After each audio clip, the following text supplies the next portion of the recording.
Okay, so last week we left off with at the end of chapter 5. Does someone want to give us a quick review of what we talked about last week? Anybody? Oh, come on. Okay, I can do a little bit. Okay, go ahead. Okay, so there was a lot of instability in the community. There was no support for large families that were poor. Their fellow Jews had given them loans. Servitude was prohibited by halacha, and Nechemiah he wants the people to see how bad things were, and he and two of the reasons that there was slavery during that time, you tied things into mishpatim, and there were two reasons for slavery. One was greed, and the other was they didn't really understand the Torah. And some of the words were from parts from Tashlich, and and Nechemiah was very humble. He did not take anything from the people, and whereas earlier governors had taken a lot from the people, they took taxes from them. Right. And the last 4 prachim tells what he did for his people. Right. And humility is the key for all that we do, and take away to be humble. Sorry, it's not real good. No, that's fine. That's fine. Okay, so really quickly, what was happening was that there was no social system to help people, and people were having large families, and because they had all been working on the wall and trying to repair it, they had to leave their jobs. They weren't plowing their fields, and they had no parnasa. And what the people were complaining about to Nechemiah was that they were being forced by the fact that they had no money to feed their children, and they had sold their properties to rich Jews in the community who were holding the mortgage, and they had to pay taxes, etc. They had to put their children into servitude. And Nechemiah says, all right, this is going to stop. Even I have lent out money, and I have also tried to help the community. We're all going to take an oath. We're going to he really shamed the people who were holding the mortgages and the people who are lending money and causing great difficulty for these people. And he said, we're all giving back every bit of the money that they paid us, and we're giving back the property. All of us are not going to be making a profit off of our brethren, and we're going to make sure that not only is this going to be something that we do, but we're calling in the high priest. We're going to make an oath, and the oath is binding. So it's a very, very important lesson in what exactly was going on at the time, because people were having very challenging times trying to make it in Yerushalayim. Now, the reason that Ezra and Nehemiah are often so popular to read is that they give us chizuk for the challenging times that we face, whether we're in communities here in Israel, whether it was the founding of Israel and the challenging times of living in Eretz Yisrael during those very, very difficult beginnings, or whether it's in other communities throughout the world in which we live. It gives us guidance, and it shows us that we really need to stick together and work together. It's very important that the Jewish communities have means to help their brethren and ways to stand up for what is right in Torah law. So having said that, we're going to move on to chapter 6. I'd like to have someone who could read some of it, and then we're going to talk about it. Do I have a volunteer to read? Anybody? I'll do it. Okay, Mira, go ahead. Chapter 6, verse 1. Okay. Now, before you get started, I just want to preface that what we're finding here in the chapter is that we're going back. The wall has been completed. Everything, the people are safe, and but Nechemiah seems to go back and forth, back and forth.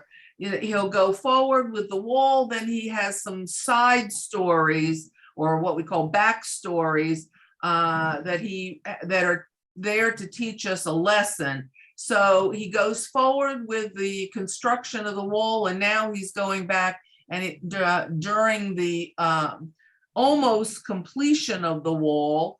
And this chapter, like chapter 4, which we were introduced to Sanballat, who wants to create a war between his allies, his forces, and the Jews, and in Jerusalem to destroy the efforts of the Jews who are there building the wall. And now Sanballat has changed tactics and wants to kill Nechemiah because he couldn't destroy the wall, even though they mocked.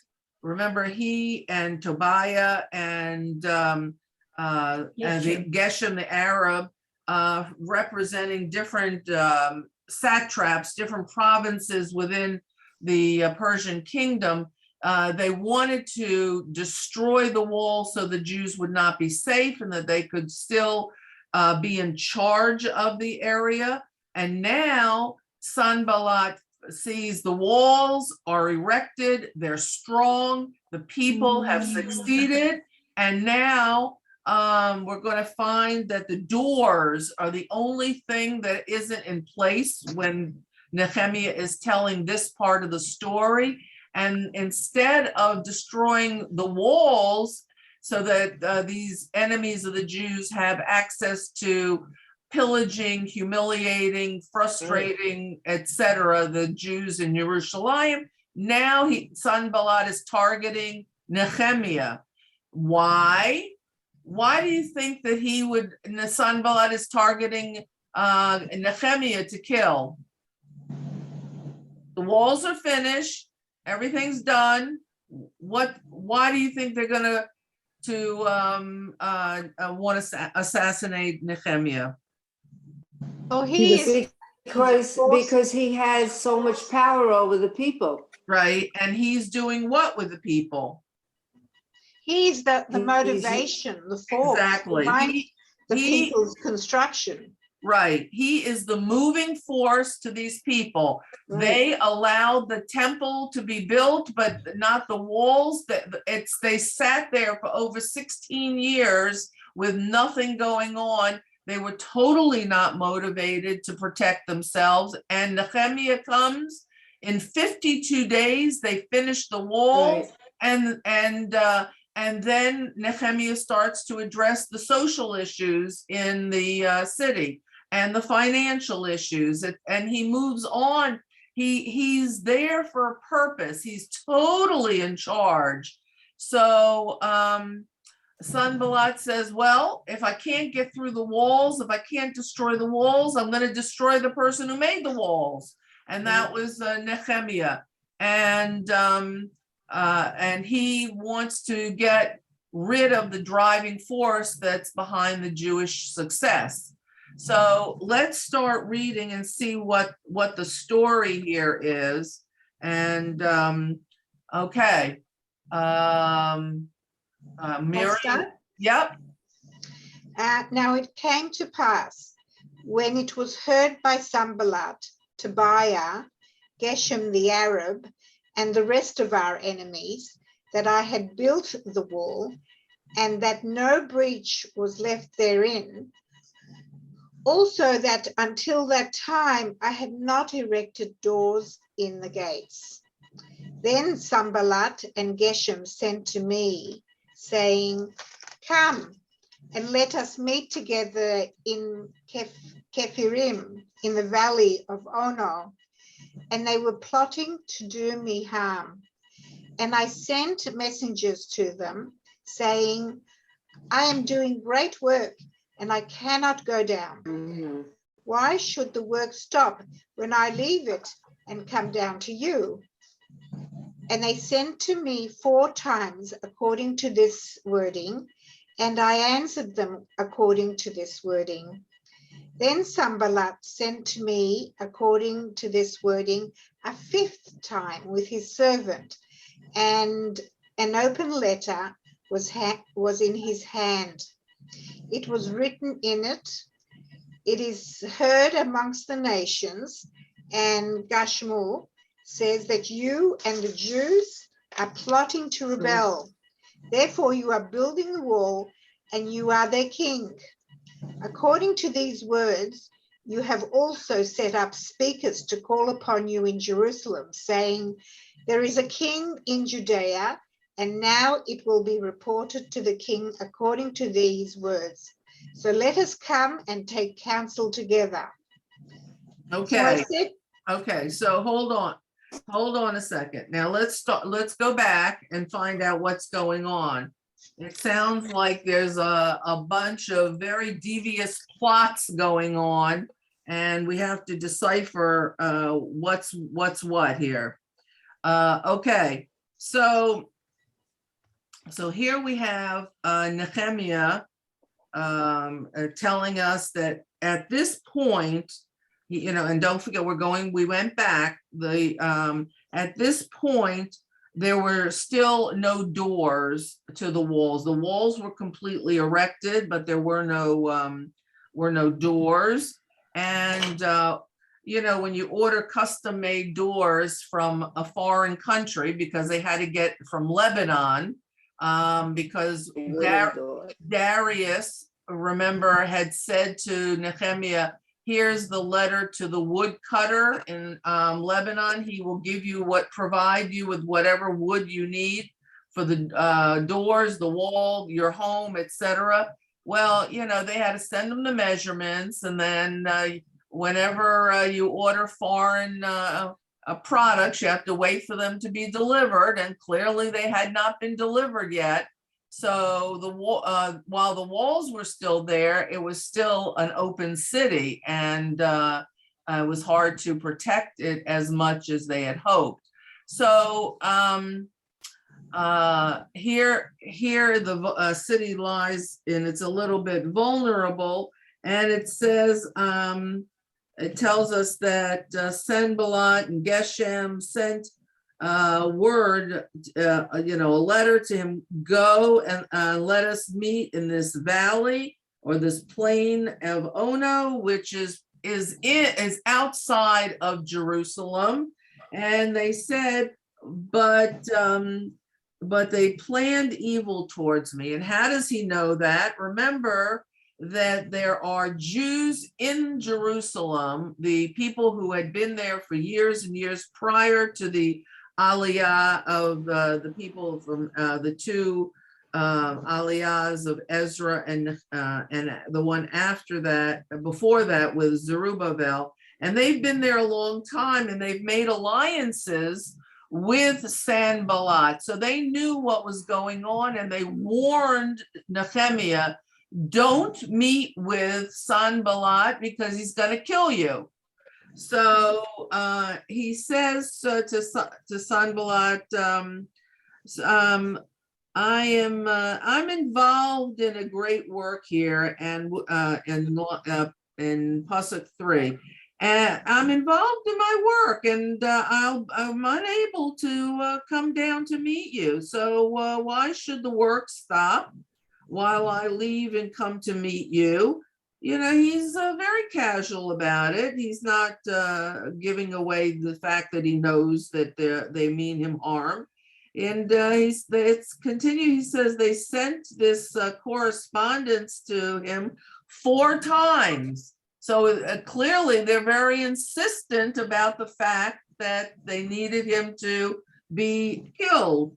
And he says, and I sent back this answer to Sanballat. And then Sanballat sent a 5th letter in which his servant and had an open. It says, I had an open letter. The servant had an open letter in his hand. So Sanballat is sending this open letter. It doesn't have a seal. It's not closed. Why? Because he wants to show that he's doing this meeting in good faith, that anybody can read the letter. It's not a secret, that he wants Nechemiah to come and meet him and have a little powwow. What the topic is, we don't know, except that he wants to kill him. So, so we don't know the pretext of the conversation. So the letter is open, and he receives this open letter, and it says it was written in the following. It has become known now. Here we find what Sanballat is hatching a plot. And here is what he is saying in this letter. And why was it open? Because he wanted everybody who read that letter to know his accusations against the Jews. And here's the accusations.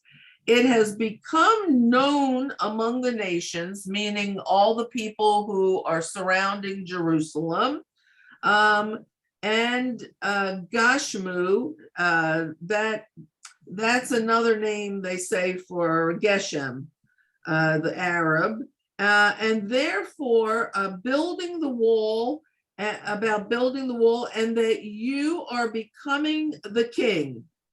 What? Nechemiah is becoming the king? And you have also set up speakers to proclaim concerning you in Jerusalem, announcing and here's the thing, here's the clincher, a king is in Judah.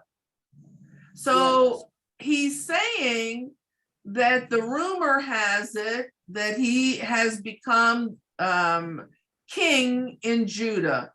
And by making the walls, the surrounding walls, what he's doing is setting himself up to have his own city-state within the Persian Empire. Now, this is pretty serious accusations. These are complete lies, as you know, but he wants everybody to hear what he's accusing Nechemiah of. Now, such things will be heard by the king, meaning Darius. Right. So he says, so let us at this time go and take counsel with, we'll talk to each other. In Pasuk 8, I sent to him saying, Nechemiah says, I sent to him saying, these things with which you claim have never happened, but you have fabricated them in your heart. In other words, you're a liar. You know it.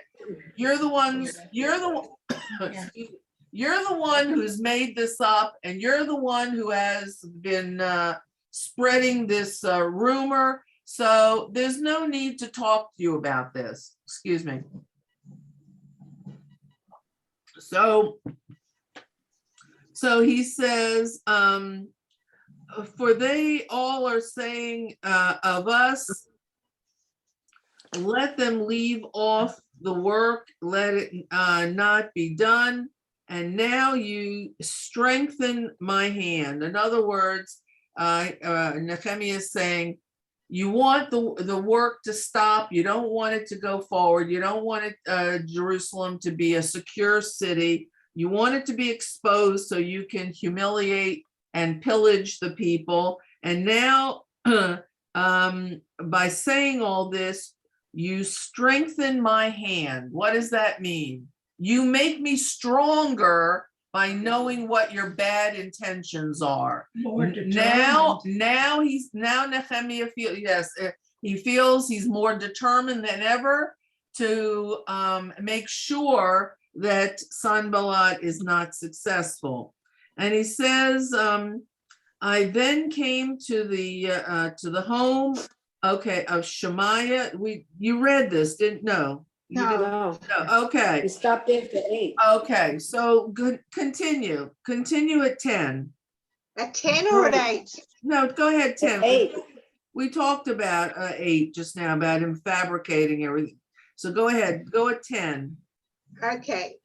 And I came to the house of Shemaiah and the son of Delaiah, the son of Mehetabel, and he was confined. And he said, let us meet in the house of God in the midst of the temple, and let us close the doors of the temple, for they are coming to assassinate you tonight. They are coming to assassinate you. So I said to him, will a man like me flee? And who is like me who will enter the temple and live? I will not enter. And I discerned, and behold, God had not sent him, for he spoke prophecy concerning me, and Tobiah and Sanballat had hired him. For this he was hired, in order that I fear and do so and sin, so that they should have this for a scandal, in order to reproach me. Remember, my God, Tobiah and Sanballat, according to these deeds, their deeds, and also Noadiah, the prophetess, and the rest of the prophets who were frightening me. The war was completed on the 25th of Elul, after 52 days. And now it came to pass, when all our enemies had heard that all the nations around us became frightened, and they fell very low in their own eyes, and they knew that this work had been performed by our God. Even in those days, the rulers of Judea increasingly sent their letters to Tobiah, and Tobiah's were coming to them. For many in Judea were his confederates, for he was the son-in-law of Shechaniah, the son of Ara, and Jehanan. His son had married the daughters of Meshullam, the son of Berechiah. They also spoke of his good qualities before me, and they divulged my words to him. Tobiah sent letters to frighten me. Okay. So now what we see in Pasuk 10 going forward is, all right, well, Sanballat did not succeed in luring Nechemiah to meet him in a outside of the walls place. And what's he doing now? So now he said he has this guy, Shemaiah, and he gives his details, son of Delia, and he says, let us meet at God's temple. In other words, this guy Shemaiah sends a message to Nehemiah, and he says to him, let's meet in the temple. We're gonna in the Beit HaMikdash. We're gonna meet in the Beit HaMikdash inside the sanctuary, and close the sanctuary doors, for they are coming to kill you. Now, if you read that, if you knew that your life was in danger from, foreigners, strangers, whatever, who didn't want the wall, and you got a letter like that, what would you think?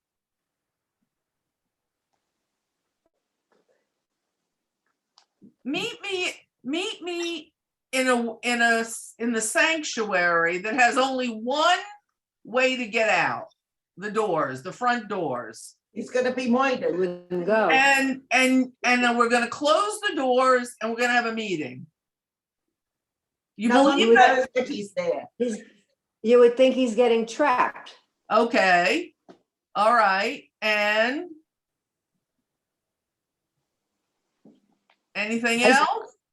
I This is certainly the wouldn't want you to part. do it. This What? is the Nechemiah. part. A colleague of his, or is he again? No, this is a Oh, colleague, yes. this is a colleague of Sanballat, Right. Oh, okay? This is a hired person who's feigning friendship, like he's gonna make things better, but they should have a chat, not in his home, not in Nechemiah's home, but meet me at the Beit HaMikdash. Why would he go to Shemaiah's home, knowing that he was a Well, he doesn't know. Nehemiah okay. doesn't know that he's traitor? a traitor, Okay. whatever. So, so what's happening here is he wants him to come to the Beit HaMikdash. He wants him to come inside, and he wants him to close the door and have a chat, okay?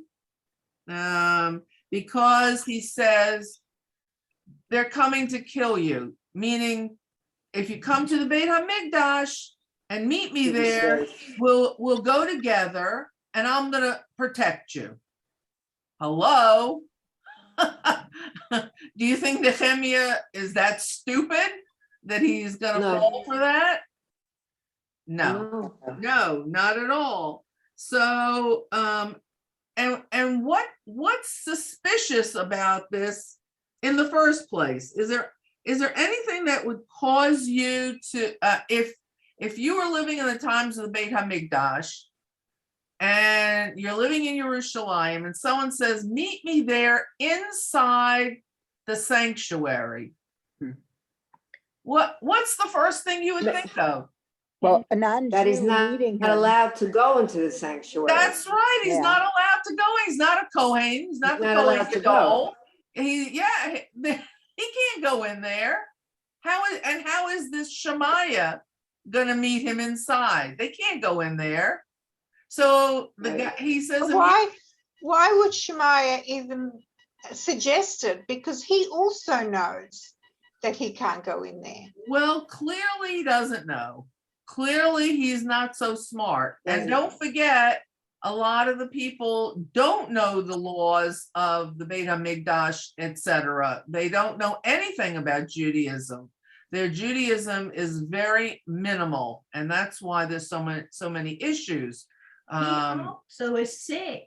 He's sick in his house. That's why Nehemiah went there. Well, he says he's confined to his house, but we don't know if that's true or not. That could okay. have been a reason to meet him at the sanctuary, at the Beit HaMikdash instead.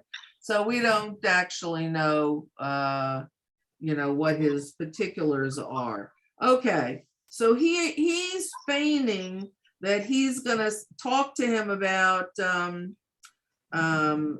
people who are gonna come and kill you during the night.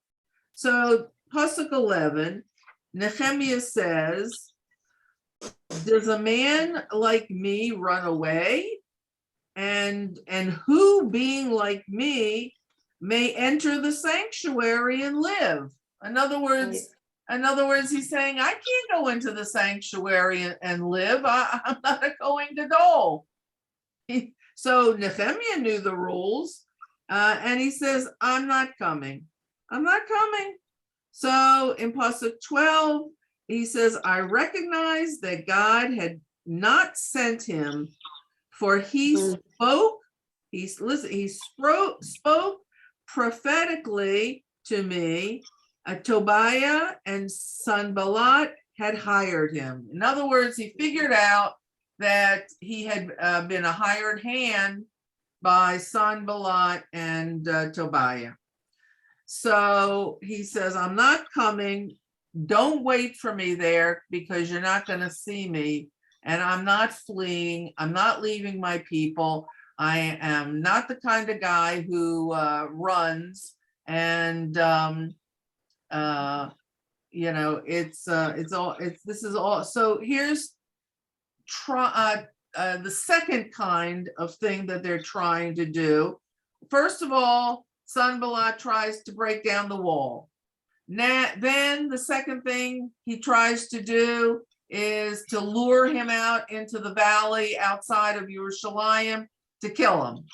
That didn't work. Third thing, now he's trying to send letters and has rumors that he's going to start a kingship within the walls of Jerusalem. Come meet me and we're going to talk about this. That didn't work. Now the fourth thing is he sets up this guy to meet me in the sanctuary so we can talk about those people who are going to kill you. That's number 4. That didn't work. Okay. So we're 4 and 0. 4 against 4 hits. for Nechemiah, 0 Sanballat. Okay. So he says, let's see, because he was a hired person, so that I would be frightened and do what he asked and sin. He says, that if I had listened to him, I would have sinned by going into the Beit HaMikdash. And then they would have a claim with which to harm me, humiliate me. Okay, so they would say, oh, we captured him. He was in the Beit HaMikdash. He's not supposed to be. Off with his head. Kill him. So if that's the case, then Nehemiah thought that he Sanballat or Meshulayim, whatever he's called, does know the law of him not going into the sanctuary. Well, maybe because he was setting him up. Of course he was. Of course he But was. he must have known. Well, he was hoping Nechemiah didn't know. Now, Sanballat only knows because his son-in-law is a Kohen. Remember, Sanballat. Remember, he has a Kohen. His daughter, who is not Jewish, or she is Jew. Why we're not sure. Marries a Kohen, and they are the one people who didn't want to separate with Ezra. Remember, to separate the non-Jews from who married the Jews, and so Sanballat, because he couldn't, his son-in-law couldn't work in the Beit HaMikdash, set him up with his own temple somewhere else. Okay, 14. Remember, my God, Tobiah and Sanballat, according to these deeds by each. In other words, remember, God, what they're trying to do to me, because they're all trying to harm me and basically the Jewish nation. And he includes a name we haven't seen, Noadiah, the prophetess, and the other prophets who tried to frighten me. Now, who is this person, Noadiah? Well, it's a false prophet. A lot of times people would hire, a local person like we see here, and they would come and say, oh, God spoke to me and he told me of your future and he said this and God said that. Well, these are false prophets because a lot of times they don't know certain things about prophecy and they give themselves away. And so these false prophets were very apparent to Nechemiah. And he said, they also, not only should you remember Sanballat and Tobiah and Geshem and all these other people who are trying to kill me, but also this the prophetess, this woman, and the other prophets that they sent to frighten me. You should remember them for what they've done. And then Nehemiah just moves right on. He's not wasting any more time with these people. He tells God, you remember them, you take care of them. And he tells us in Pasuk 15, and the wall was completed on the 25th of Elul after 52 days. This is an amazing feat. Amazing.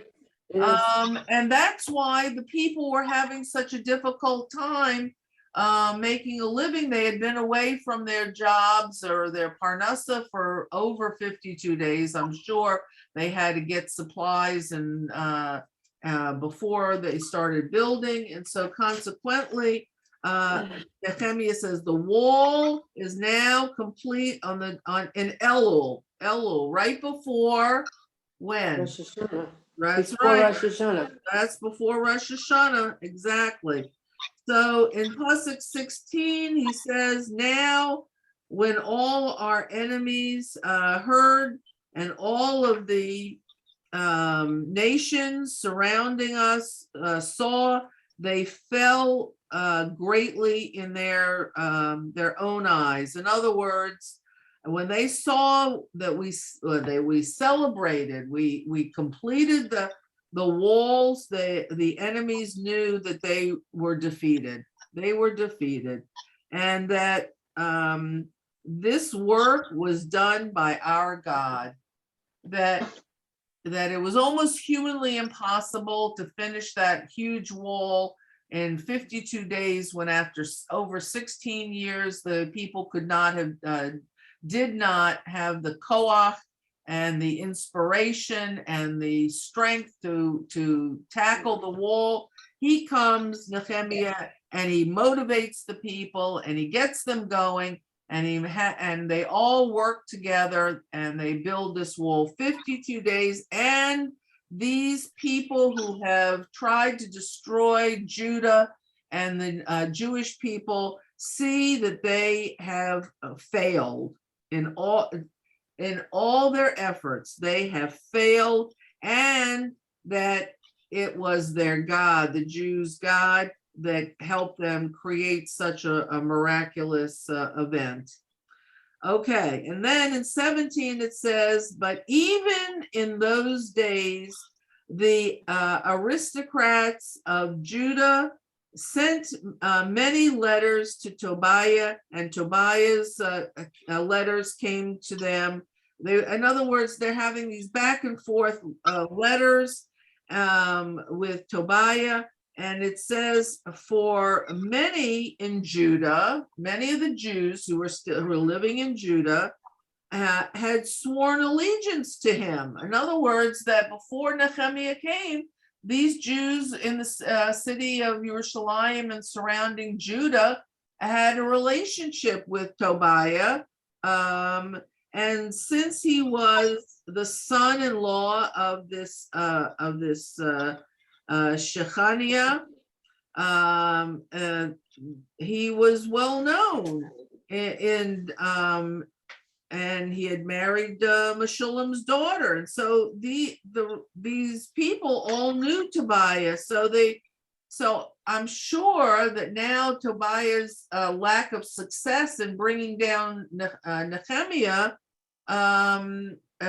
is making the people who have a relationship with Tobiah wonder what's going on here. Why is he still sending letters? Why are they still writing to the people who are friends with Tobiah?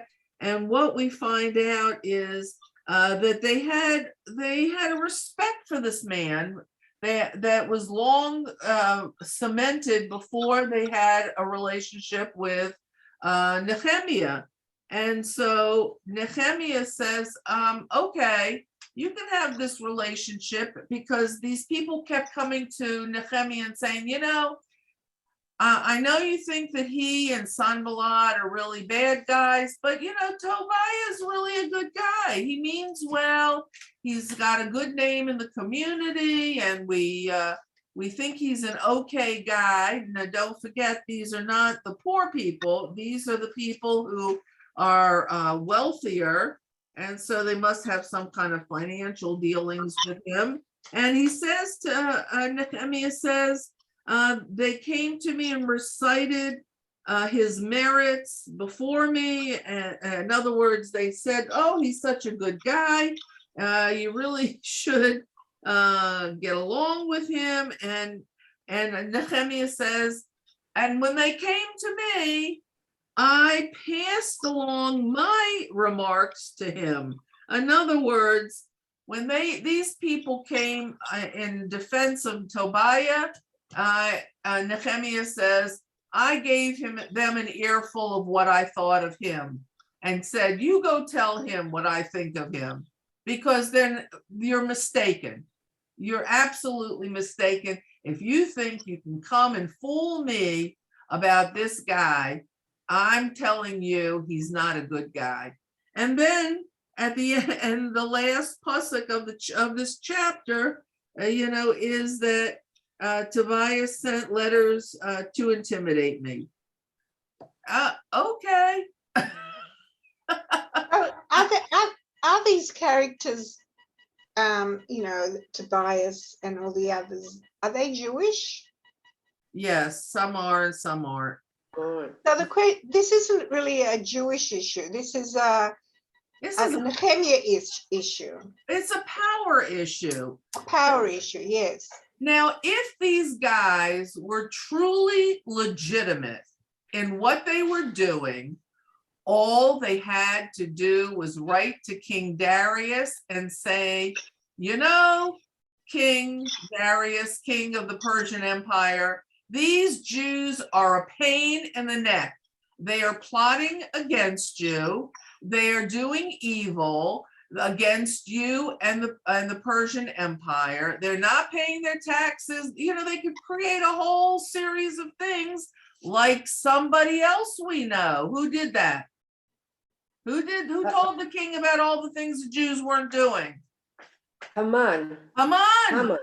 Right? They could have actually sent letters to the king and told the king what a problem these Jews were. And the king would have said, I don't need problems from the Jews. I don't need problems from you. Cut all relationships, stop the building. I'm not funding this anymore. I'm done.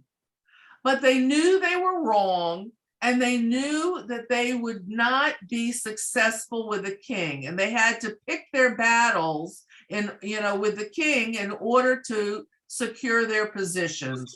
So rather than take a chance that the king would say, I'm siding with the Jews, not with you, which might not have happened, they didn't want to take a chance of losing their very lucrative positions as governors of different provinces around Judea.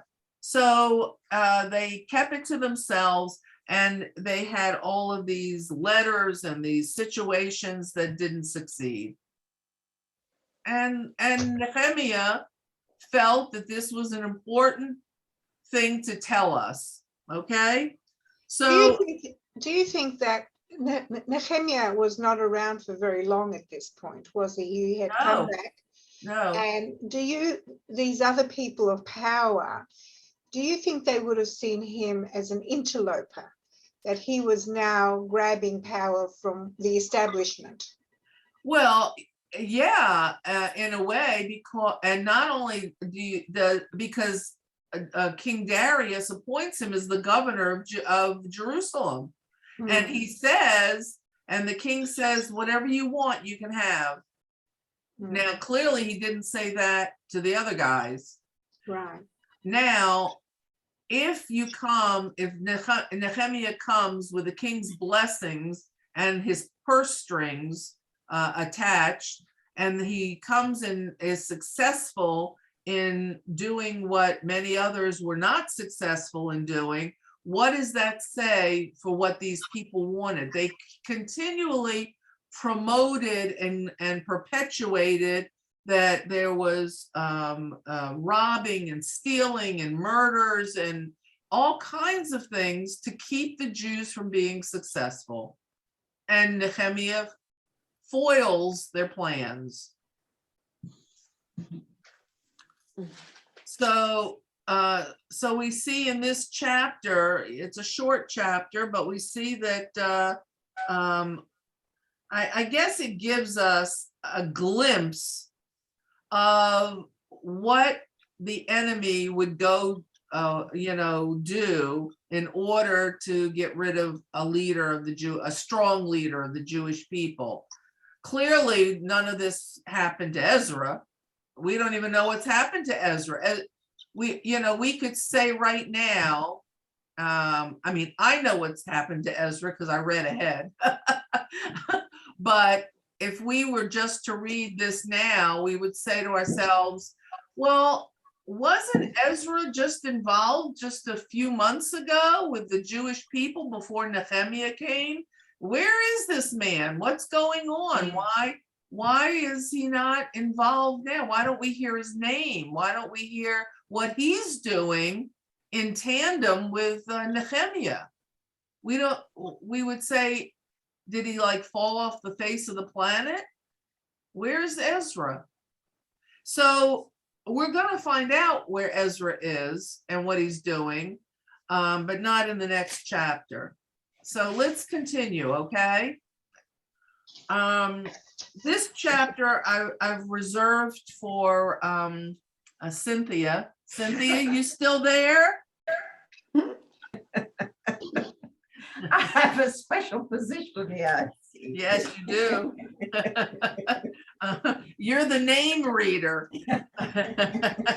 I wish you could read other things as well, but I look at name. Okay. Okay, so now we're After the wall was built. we've left the relationship with the Sanballat situation. Nehemiah is still alive and well and kicking. And as we move into chapter 7, we find that there's another problem. Now, how is Nehemiah going to handle another problem? So, Cynthia, would you start reading, please?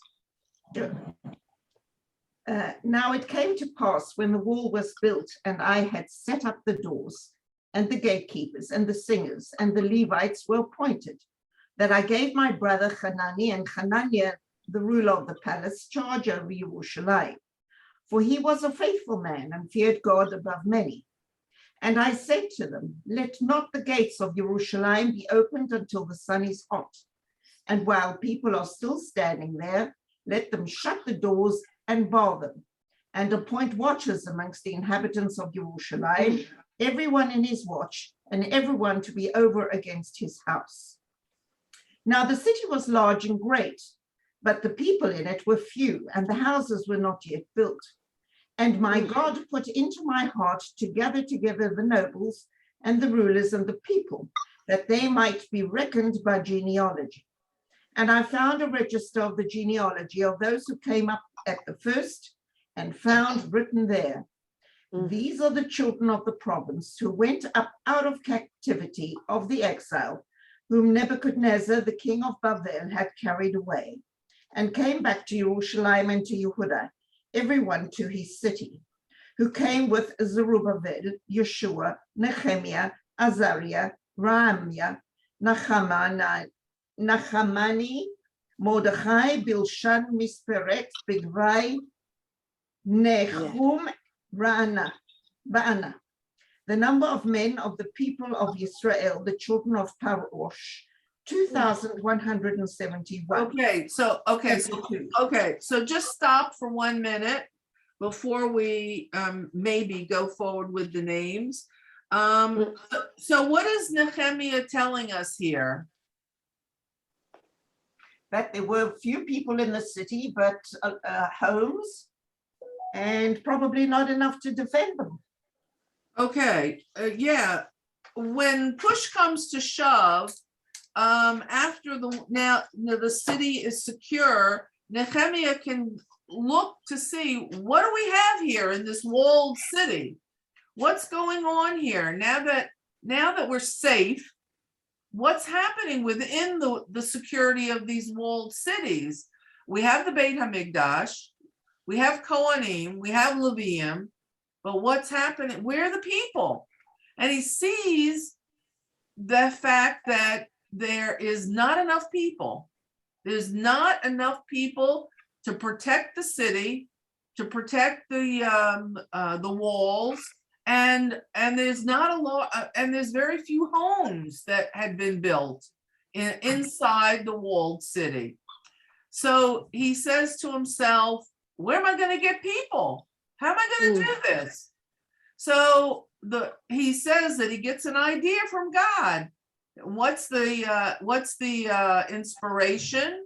Well, I'm going to go and look at the city record book of all the people who came after Cyrus the Great tells Zerubbabel they can go back home after the Babylonian exile. Let me see who came. Let me see where they went. These Jews went. After all, there were over 42,000 people who came. So let me see where they went. And now this is how many years later? I mean, this is decades and decades later. So let's find out where these people went. And maybe I can find the people with yichus, meaning real Jews, not the slaves of Solomon or the Gibeonites or the the different people who were of questionable Jewish background. Let me see, says Nechemiah, what can I do to lure these people to come to live in the city? They're probably back where they went back to their homes that they had left 70 years ago, their family property. They probably went back and now are working the land, doing whatever they did to make a parnasa. And so consequently, Nehemiah's next job after the walls, after the doors, after making a social system of justice inside among the people who were having a difficult time with finances, now the next thing that he's going to do is populate Jerusalem. But he's only going to populate them with real Jews, the good Jews, basically. I hate to say it that way, but that's what he was looking after.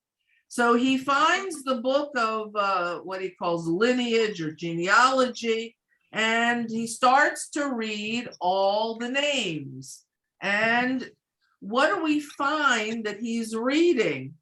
He's reading this same list of people that was written down by Zerubbabel and those who came on the first wave of Aliyah after Cyrus released everybody. Now, the next 70 psukim are all the names of the people. I'm going to, I love to read these names because I feel that people should be recognized and remembered. We've read these people's names, and I'm going to ask you, do you want to have Cynthia read these names? I thought I was doing pretty good. You were doing pretty good. Yes. You were doing excellent. Should we, for those of you who were not around when we read the original list, should we read these names? Yes, I think it's pertinent. Okay. The more we read them, the more we might remember. Okay, and don't forget, this is part of the Tanakh. This is part of the Torah. So go ahead, Cynthia. Let's go for it. Okay.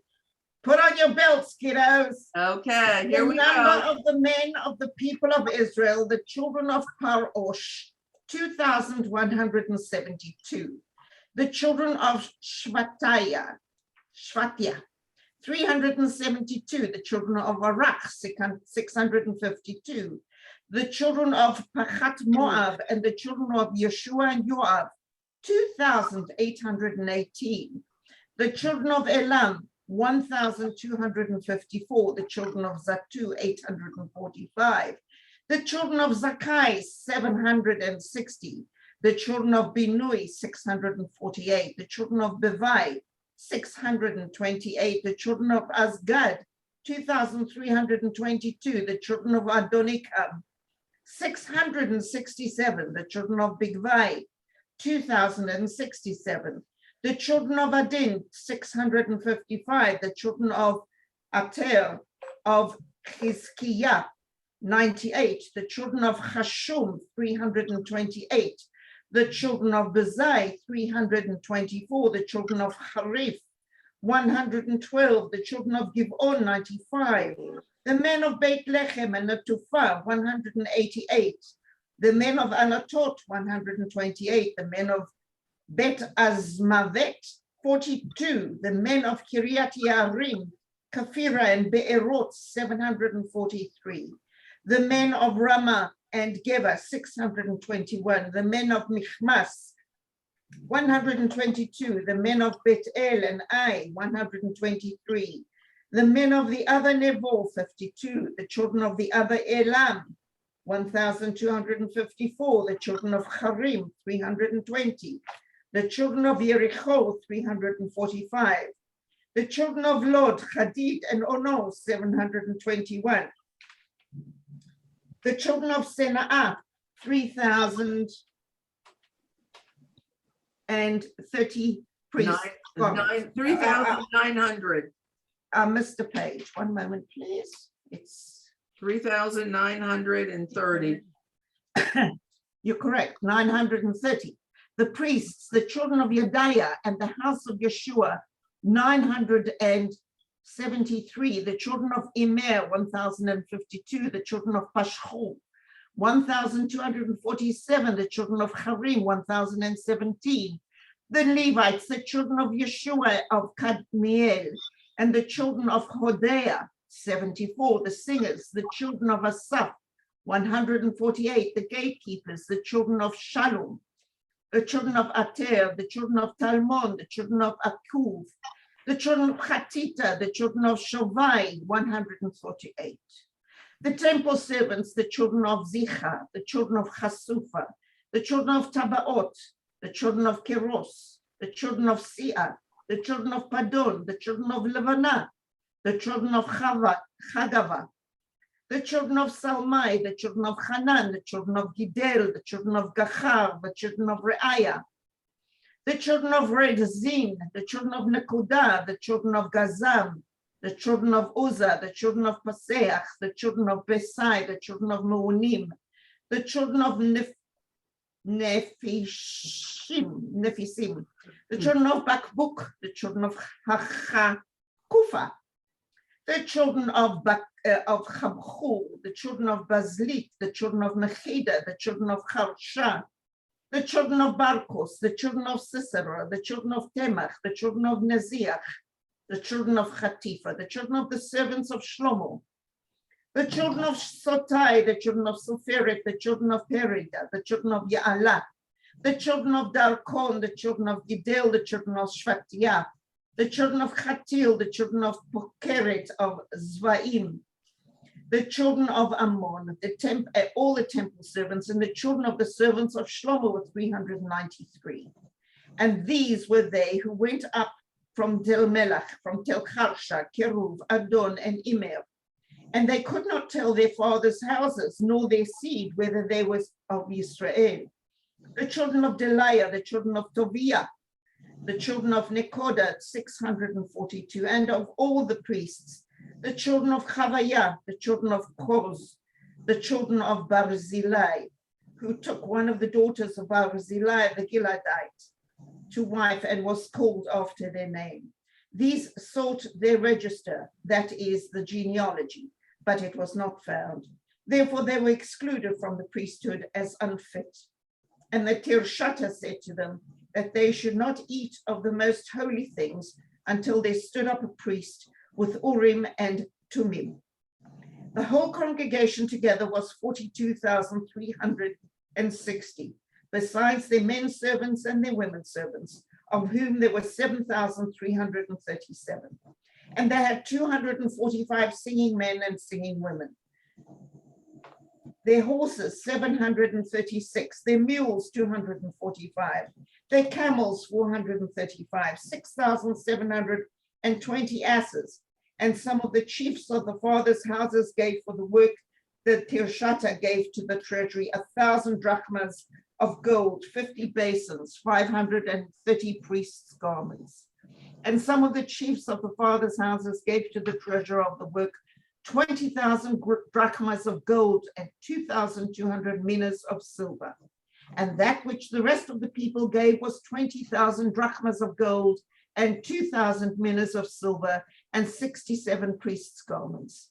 So the priests and the Levites and the gatekeepers and the singers and some of the people and the temple servants and all Israel dwelt in their cities. And when the 7th month came and the children of Israel were in their cities, then all the people gathered themselves together as one man into the open place that was before. Okay. Wait. You're going into chapter 8. Okay. So the last verse of chapter 7 is 73. Pasuk 73. 72.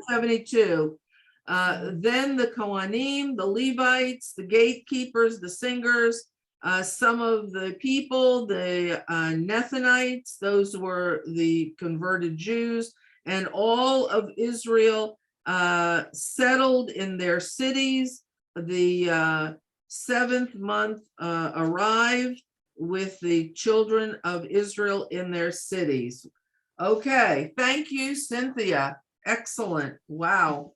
Okay, so first of all, Nechemiah must have felt that it was important to revisit this book of lineage and genealogy, because he must have felt he needed to decide where these people had gone and what he was going to do in order to protect the city and increase the population of the city.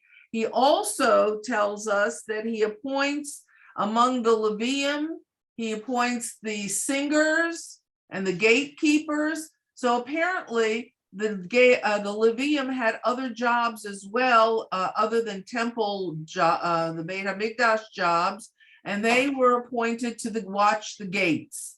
And then we learn that different amounts of people went to different cities. And if you have the art scroll, this text, you can see what I have here. If you have this version, if you look in the very, very last page of the Sefer, you will see that there is a chart. Can you see? You don't have to read it. I just want to show you the chart. And what does it say at the top of the chart? It says that this is the variations in populations in Ezra and Nehemiah. So there is a little bit of difference among what was put into the original book of Ezra with the names of when Zerubbabel came with them, and now who's living where and how many, because several things have happened. Some people came, could not handle being in Judea, and they went back to Bavel. B, some people came as a very small group and were included in the households of someone else. But since they arrived, they had become populated enough to become their own tribes. And so they were excluded from one group of people and were now put in their own group of people and listed with some numbers. And C, the people who are there's a category of people, and in the art scroll, it's listed as, interestingly enough, base, B-A-S-E, base people. And these base people are people who are not good Jews. And who is included in them? Tobiah. Tobiah and his wife are included among the base people, meaning not very good. in chapter 61. It refers to in the list as children of Deliah and the children of Tobiah. And the commentary says they were considered evil. So we have gone through 2 chapters. We have seen the treachery that the lengths to which the enemy will go to destroy the Jews and destroy the success of Jerusalem. And now we're going to see what happens with Nechemiah once he sees this list and makes a decision what to do with these people. And I'm going to hold off. It's almost time to end. I'm going to hold off. And next week we'll start with chapter 8, and we're going to see what happens. Now, folks, ladies, friends, dear friends, we have actually 13 chapters total in Nechemiah. We're going to start chapter 8. So what we need to do is we're going to start planning, please God, with the help of Hashem. We're going to plan a